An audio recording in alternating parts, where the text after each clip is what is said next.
준비한 것 말씀드리겠습니다.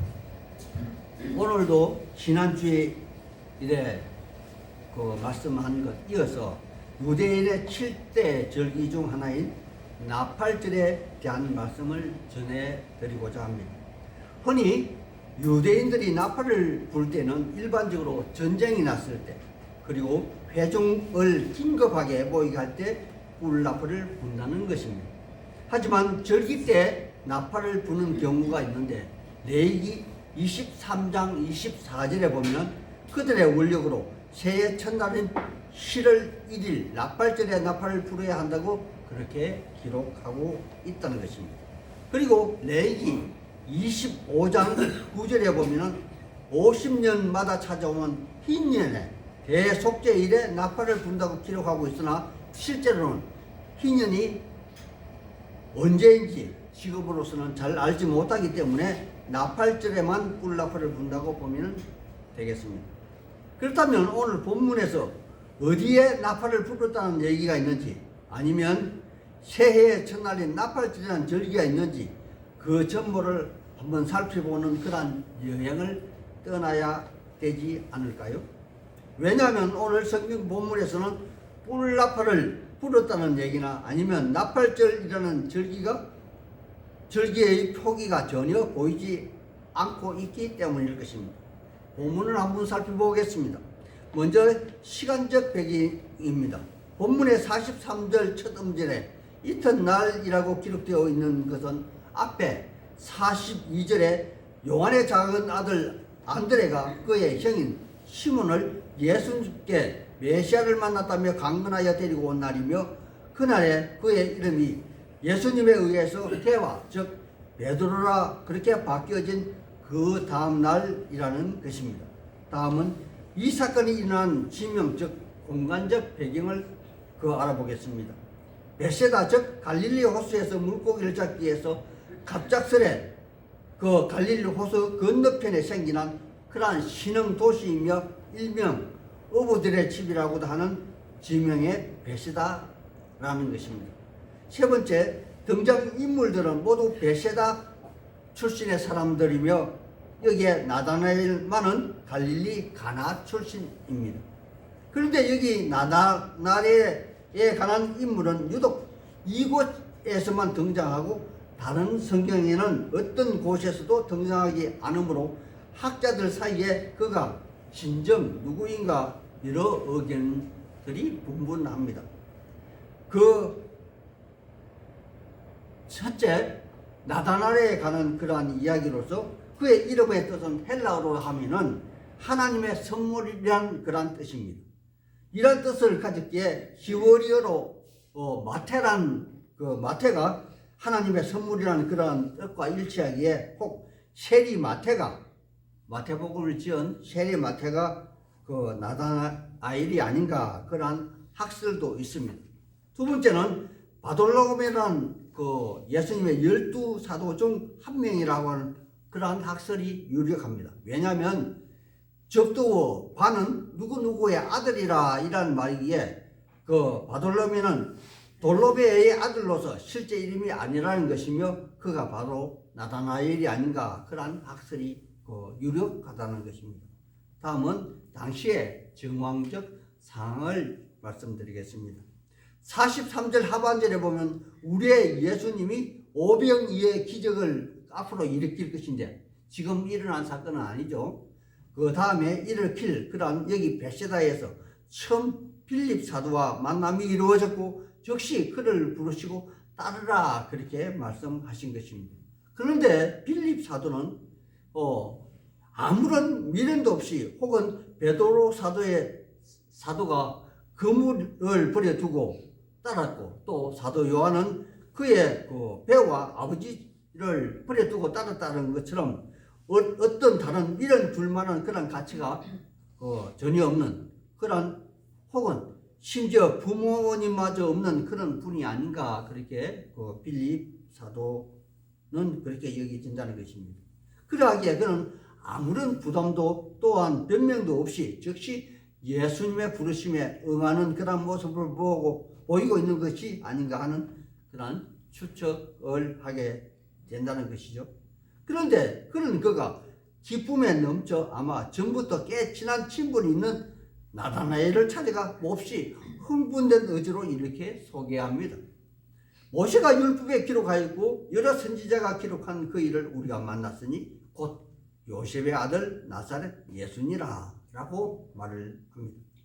이 말을 들은 나다나엘의 반응은 영 생뚱맞은 그러한 인상입니다. 그는 이미 예수님에 관한 일반적인 사전 지식이 있었다는 것이며 그 예수의 그 출생 지역이고 또 자라난 지역이 나사렛임을 이미 알고 있었던 것으로 그렇게 추측이 가능하다는 것이죠. 그러하기에 그는 혼잣말로 나사렛에서 무슨 선한 것이 날 수 있느냐 그렇게 반문하는 것이 아니겠습니까? 우리는 여기 말씀에서 나다나엘은 성경에 꽤 박식한 지식을 가지고 있으므로 또한 있었으며 또한 그는 다시 오실 메시아를 대망하는 이스라엘 중에 이스라엘 사람이라는 것을 우리는 가히 짐작해 볼 수가 있을 것입니다. 왜냐하면 그가 말한 메시아는 선지서 미가서 5장 2절 말씀에 비추어 볼 때 절대 나사렛에서 태어나서는 안 된다는 그런 사실일 것이며 그렇게 판단되기 때문일 것입니다. 제가 미가서 5장 2절의 말씀을 제가 읽어드리겠습니다. 베들레헴 에브라다야 너는 유다 족속 중에 작을지라도 이스라엘 중에 다스릴 자가 내게로 나올 것이라. 그의 근본은 상고의 영혼에 있느니라. 그렇게 기록하고 있습니다. 나다나엘이 이런 말을 하는데도 불구하고 필립은 영 물러날 그러한 기미를 보이지 아니하고 오히려 더 세차게 그를 강건합니다. 와서 보라! 라고 그렇게 이야기를 합니다. 이러한 강건에 아마도 나다나엘은 필립의 낯을 보아서 한번 속은 셈 치고 그의 말을 들어주리라 그렇게 속으로 작정하고 필립과 함께 예수님께로 나아간 것이라 그렇게 생각이 되어집니다.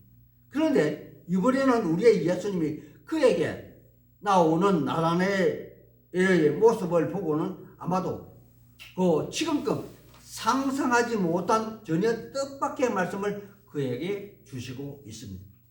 아마도 둘의 사이는 지금까지 그를 한 번도 만나보지 못했음에도 불구하고 47절에 보면 그를 가리켜 보라 이는 참으로 이스라엘 사람이라 그렇게 말하고 그 속에 간사한 것이 없도다 이렇게도 말씀하십니다. 하나님의 사람들이요 우리는 여기서 보라 라고 말씀하시므로 그곳에 있는 다른 모든 사람들에게 그를 주목할 것을 요구하시는 그러한 우리의 예수님의 모습을 봅니다. 그리고 이어서 그의 진면목을 알리시려 또한 작정하셨나 봅니다. 계속해서 우리의 주님은 그를 바라보고 참으로 이스라엘 사람이라 그렇게 말씀하시고 또 그의 속마음을 깨뜨려 알아보셨다는 듯이 그의 속에는 간사한 것이 없다 그렇게 설명을 덧붙여 주셨습니다. 그렇다면 우리의 예수님이 말씀하신 나다나엘은 과연 어떠한 사람인가를 한번 우리는 생각해 보아야 하지 않겠습니까? 왜냐하면 이렇게 말씀하신 우리의 예수님은 신적인 존재로서 참 하나님이시며 참 사람으로서 실로 대단한 은혜로 그를 칭찬해 마지 않고 있기 때문입니다. 우리는 일반적으로 성경에서 이스라엘 사람이라 일컫는 사람은 믿음의 조상 아브라함의 후손으로서 그의 유업은 하늘에 있고 또 그의 일상의 삶은 모세의 율법과 계명을 지켜 행하는 그러한 자이어야 한다는 것입니다. 뿐만이 아니라 그 속에 참으로 간사함이 없다는 그런 말씀은 이스라엘 사람이라면 누구나 믿음의 족장 중에 한 사람인 야곱의 간사함을 머릿속에 떠올리겠지만 원문에 참이라는 그 단어를 제가 살펴본 적 알레도스라는 그런 단어이고 또한 간사함이라는 말은 돌로스라는 그런 두 상반된 수식어를 연결하여 그의 성품을 지적하는 그런 말로서 그는 진정 극과 속, 저 말과 행동이 일치하고 속임수나 관계가 전혀 없는 그러한 자로서 어쩌면 다른 이들보다도 더 메시아의 대망을 충실히 기다리며 율법서와 선지서 그리고 성문서의 말씀인 타나크를 연구하는 그러한 자임을 우리의 예수님이 가르쳐 주고 있다는 사실일 것입니다. 하지만 이러한 뜻밖의 칭찬을 들은 나다나엘은 그 칭찬과는 전혀 무식하게 원초적인 질문을 우리 주님에게 드리고 있는 것입니다. 나다나엘이 이르되 어떻게 나를 아시나이까? 라고 그렇게 되묻는 장면이 있죠. 이러한 질문에 우리의 주님은 아주 의미심장한 말씀을 그에게 주시고 있는 것입니다. 필립이 너를 부르기 전에 내가 무화과나무 아래에 있는 그때에 이미 너를 보았노라. 그렇게 말씀을 하십니다. 이 말을 들은 콧대 높은 나다나엘은 그만 주님의 발 앞에 엎드리고 실로 누구도 상상하지 못한 그러한 놀랄만한 고백을 그의 입을 통해서 토해내고 있습니다. 라피여, 당신은 하나님의 아들이시오. 당신은 이스라엘 임금이로소이다. 아멘. 그렇다면 우리는 이 시점에서 그가 무화과 나무 아래서 과연 무슨 일을 행했으며 어떠한 생각을 했고 어떠한 자세로 있었는지를, 그리고 우리의 주님은 어떻게 그를 보았느냐 하는 의문을 가져야 하지 않겠습니까? 그래서 무화과 나무에 대해서 제가 먼저 한번 알아보았습니다. 무화과 나무는 이스라엘 민족을 상징하는, 나라를 상징하는 그러한 나무로서 잎이 넓고 풍성해서 건조한 지역에서 시원한 그러한 그늘을 만들어주는 나무이기도 합니다. 뿐만 아니라 그의 열매는 수시로 맺어서 목마른 자에게 정말 좋은 영양분을 제공하는 그러한 나무이기도 합니다. 하지만 이러한 무화과 나무에 관한 것만으로는 오늘 설명이 너무도 부족한 느낌이 드는 것은 저뿐만 아니라 여러분들도 똑같으리라 사례됩니다. 그래서 저는 문맥을 제가 통하여 합리적인 상상을 한번 해보았습니다. 제가 조금 전에 나다나엘에 가는 예수님의 칭찬 말씀을 드리면서 나다나엘은 구약의 모든 말씀, 즉 타나크를 연구하고 그 말씀 속에 지칭하는 메시아를 대망하는 그러한 자라는 설명을 조금 전에 제가 드린 적이 있지 않습니까? 그리고 하나 덧붙여서 유대 절기 중 하나를 제가 떠올려 보았습니다. 바로 나팔절입니다. 유대인의 율법에 그 나팔절 절기에는 성전에서 뿔나팔을 불게 되고 그 뿔나팔 소리를 듣게 되는 모든 이스라엘 사람들은 어디에 있든지 그 나팔 소리를 듣는 순간에 그가 있는 바로 그 자리에서 메시아를 고대하고 기다리며 하나님께 기도해야만 한다는 그러한 유대인의 그 상식이 있습니다. 지금 현재 그는 갈릴리 호수 건너편 베세다에 머물러 있기에 아마도 예루살렘 성전에서 울리는 뿔나팔 소리는 아마 듣지 못했을 것입니다. 하지만 그는 성경의 박식한 자로서 나팔이 울리는 시간을 침략하며 무화과 나무 아래에서 메시아를 대명하는 그러한 기도를 너무도 간절하게 그리고 진심으로 올렸으리라 합리적인 추측이 가능합니다. 왜냐하면 우리의 주님의 행적은 자의로 혹은 즉흥적으로 무슨 일을 행하시는 그러한 분이 아니라 오직 하나님의 시간표에 꼭 맞게 하나님의 일을 행하시는 그러한 분이심을 우리는 이미 알고 있지 않습니까? 그러므로 그의 속내를 들켜버린 나다나엘은 시공간을 초월하신 우리의 주님이 무화과 나무 아래서 자기가 메시아를 대망하며 기도하고 있었던 그를 육체적으로는 전혀 상대한 일이 없음에도 불구하고 내가 보았노라 그렇게 말씀하시면 즉시 그는 무릎을 꿇을 수밖에 없었다는 것이며 그의 입에서는 무의식적으로 당신은 하나님의 아들이시오 이스라엘 임금이로소이다 라는 고백을 아니할 수 없었다는 사실을 감히 짐작할 수 있을 것입니다. 그런데 이러한 고백을 나다나엘로부터 들으신 우리의 예수님은 마태복음 16장 베드로의 고백을 듣고 심히 기뻐하고 칭찬하는 것이 아니라 아무런 어떠한 제스처를 보이지 않고 있으며 오직 당신의 길을 걷고 있는 것이며 여기에 한 걸음 더 나아가 이번에는 당신이 직접 하나님의 아들 되심과 이스라엘 임금 되심을 스스로 밝히는 그러한 부분이 있습니다. 바로 50절에 내가 너를 무화과나무 아래에서 너를 보았다 하므로 믿느냐 이보다 더 큰 일을 보리라 하시면서 주의 모든 이들을 함께 바라보시며 51절에 이렇게 말씀을 하십니다. 진실로 너에게 이르노니 하늘이 열리고 하나님의 사자들이 인자 위에 오르락 내리락 하는 것을 보리라 하시니라. 아멘. 아멘. 물론 이렇게 말씀하시면 요한복음을 기록한 성경의 기록자가 그의 그 요한복음 20장 31절에 오직 이것을 기록하면 너희로 예수께서 하나님의 아들 그리스도이심을 믿게 하려 하며 또 너희로 믿고 그 이름을 힘입어서 생명을 얻게 하려 함이라 하신 말씀을 이루시려 하는 것이라 하는 그러한 생각이 되어지는 것은 너무도 당연한 그 이치일 것입니다. 그런데 이 말씀을 들으면서 저는 잠시 뭇뭇거렸습니다. 자금의 우리 장로교 합정 측에서는 공식적인 계시는 성경시대에 모두 이루어지고 끝이 났다고 그렇게 주장하며 더 이상 이러한 일은 일어나지 않는다고 단언하고 있습니다. 하지만 개인의 신앙 정진을 위해서 이러한 간증은 오늘날도 여전히 이러한 사건들이 일어난다고 저는 믿습니다. 시간이 남은 관계로 제가 이 말씀에 근거해서 제 간증 하나 하겠습니다. 저는 28살, 지금으로부터 약 48년 전에 예수님을 처음 만났습니다. 당시 저는 성경도 몰랐고 기도도 몰랐기에 그냥 막연한 예수님을 알았을 뿐입니다.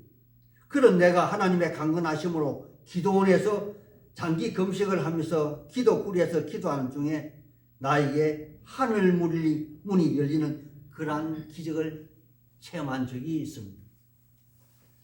그리고 또한 그때 수많은 은사도 함께 체험하게 되었으며 그 은사의 일부는 지금도 남아 있습니다. 그때 저는 단지 내 처지가 너무 암울하고 한스러워서 불만을 토로하면서 하나님을 찾았을 뿐인데 나와 하나님 사이에는 아무런 장애물이 없음을 그때 저는 처음 경험했습니다. 그리고 약 또 30년이라는 세월이 지나서 나의 왼쪽 다리 인대 수술을 간 마친 상태에 있을 때 하나님의 부르심에 그 신학을 하게 되었고 또 그 중에 교회에서 태국의 단기 선교팀에 합력하게 되었는데 그곳에서 첫날 호텔방에서 저는 밤새 잠을 이루지 못한 그런 상태에 있다가 결심하고 화장실에 들어가서 밤새 성경을 읽었습니다. 아침에 목사님이 우리 호텔방에 오셔서 새벽 예배를 인도하는 중에 저는 한 번도 보지 못한 사람을 환상 중에 보게 됩니다. 바로 하늘에서 내려온 사닥다리를 타고 올라가는 그 하나님의 사람의 모습을 보았는데 몇 시간 후에 환상에서 본 그 사람을 실제로 제가 보았습니다. 그곳 선교사님을 만난 것입니다. 이러한 일들은 아마도 여기 우리의 예수님이 나다나엘에게 말씀하신 우리 주님의 천사가 오르락 내리락 하는 것과는 전혀 비교도 되지 않고 다른 차원의 그러한 그 일들일 것입니다. 하지만 이처럼 아직도 수많은 사람들에게 갖가지 방법으로 우리의 예수님은 오늘도 우리에게 다가오신다는 것이며 때를 따라 믿음의 정진을 위해서 개인적인 간증을 주시기도 하신다는 것입니다. 물론 우리의 주님이 도마에게 말씀하신 것처럼 보지 않고 믿는 믿음이 더 복되다 하신 사실을 저는 확실히 공감합니다. 성경을 바라보는 방법도 매 마찬가지라 저는 생각합니다. 17세기 코메니오스라는 교육신학자는 이런 말을 했습니다. 하나님은 세 가지 방법으로 자기 자신을 우리에게 계시하신다. 첫째는 자연현상, 삼라만상의 변화를 통하여 당신을 우리에게 계시하신다고 합니다. 두 번째는 우리의 이성을 통해서 하나님을 알게 하신다라고도 하십니다. 세 번째는 하나님의 특별 계시인 성경을 통해서 하나님 자신을 계시하신다는 것입니다. 물론 세 번째 방법은 너무도 확실하여 아무도 그 이슬을 다는 사람이 없을 것이며 달지 못할 것입니다. 하지만 성경마저도 잘못 해석하면 이단으로 빠진다는 그러한 사실이 엄연히 있습니다. 그러므로 여기 본문의 말씀처럼 참으로 그 마음에 간사한 것이 없다면 성경을 보다 더 풍성하게 그리고 친밀하게 하나님의 말씀에 우리가 더 접근할 수 있는 것이 아닌가 감히 저는 이슬을 한번 달아보았습니다. 그럼 오늘 이 말씀 우리의 주님을 만난 그 나다나엘 고백, 즉 주님은 하나님의 아들이시오 진즉 나의 왕이로소이다 라는 고백을 여러분들도 삶 중에 이러한 고백을 하시면서 신앙생활 하시기를 우리 주 예수님 이름 받들어 소망하고 축복하는 바입니다. 아멘. 아멘.